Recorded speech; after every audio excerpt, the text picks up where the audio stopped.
శుక్రవారం మెదక్ మండలంలోని రైతు వేదికలో నిర్వహించిన భూభారతి అవగాహన సదస్సులో జిల్లా కలెక్టర్ రాహుల్ రాజ్, అదనపు కలెక్టర్ నాగేష్, మెదక్ ఆర్టీఓ రమాదేవి, తహసీల్దార్ లక్ష్మణ్ బాబు, ఇతర ప్రజా ప్రతినిధులు, ప్రభుత్వ అధికారులతో కలిసి ఆయన పాల్గొన్నారు.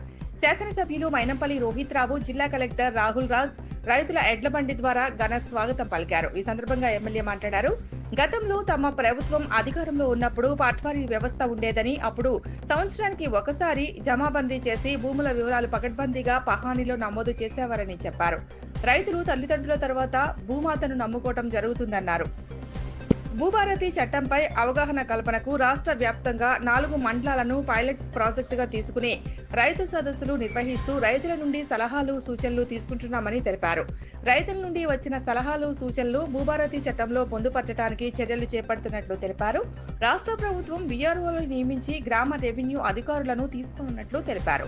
తద్వారా భూముల హక్కులు సులువుగా రైతులు తీసుకోవడానికి వెసులుబాటు కల్పించేందుకు ప్రభుత్వం ఆలోచన చేస్తుందన్నారు. భూభారతిలో రైతుల భూములకు పటిష్ట రక్షణ కలుగుతుందని, పట్టాలు రావటం వల్ల రైతు భరోసా, రైతు బీమా, బ్యాంక్ రుణాలు వస్తాయని కలెక్టర్ తెలిపారు. రైతులు గ్రామాలలో భూభారతి చట్టంపై సమగ్రమైన అవగాహన కలిగి ఉండాలన్నారు. మే మాసంలో మన జిల్లాలో ఒక మండలాన్ని పైలట్ ప్రాజెక్టుగా ఎంపిక చేసి భూ సమస్యలు పరిష్కారం కోసం చూస్తామని చెప్పారు.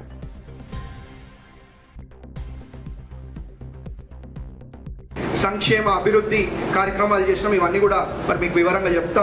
మరి మీ అందరు కూడా తెలుసు, గత 10 ఏళ్లలో మనకు ధరణి అని ఉండే. ధరణి ఎవరికి ఉపయోగపడ్డది అంటే గత మాజీ ముఖ్యమంత్రి వాళ్ళ 4 కుటుంబ సభ్యులకు అని చెప్పి ఎక్కడికి పోయినా ప్రజలు చెప్తా ఉన్నారు. భూమి ఒకటిదైతే పేరు ఒకటిది వస్తుండే. పేరు ఇంకోటికి వచ్చినా కానీ ఎవరినైనా అడుగుదామంటే కనీసం అంటే ఎవరిని అడగలేని పరిస్థితిలో మరి గత 10 ఏళ్లలో మనం ఉండడం జరిగింది అని చెప్పి తెలియజేసుకుంటా ఉన్నా. మరి ఇవాళ మన ప్రజల ప్రభుత్వం, ఇంద్రమ్మ రాజ్యం, కాంగ్రెస్ ప్రభుత్వం వచ్చిన వెంటనే మరి భూభారతి అనే ఒక చట్టం తెచ్చి భూభారతి పోర్టల్ ద్వారా మన బడుగు బలైన వర్గాలు, మన మహిళలు, మన రైతులు, మన అందరు కూడా మంచిగా ఉండాలా, మరి అందరికీ ఉపయోగపడాలనే ఒక ఉద్దేశంతో మరి ఇవాళ భూభారతి తేవడం జరిగింది. మీకు ఎటువంటి ఇబ్బందులున్నా మరి మీరు వారికే డైరెక్ట్ చెప్పొచ్చు అని చెప్పి మీ అందరు కూడా తెలియజేసుకుంటా ఉన్నా.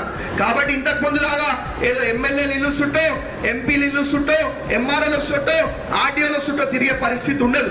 వాళ్ళే మీ గ్రామంకి వచ్చి, వాళ్ళే మీ గల్లీకి వచ్చి మీ సమస్యలు ఏమున్నా అన్ని కూడా మరి పరిష్కరించే విధంగా మేము చర్యలు తీసుకుంటా ఉన్నాము అని చెప్పి మీ అందరు కూడా తెలియజేసుకుంటా ఉన్నా. మళ్ళీ ఇంకొక విషయం, గత 10 ఏళ్ళు మరి బడుగు బలైన వర్గాలకు కానివ్వండి, గిరిజనులకు కానివ్వండి, మరి బీసీలకు కానివ్వండి, లేకపోతే దళితులకు కానివ్వండి, ఎవరికి కూడా మరి భూ కేటాయింపు జరగలేదు.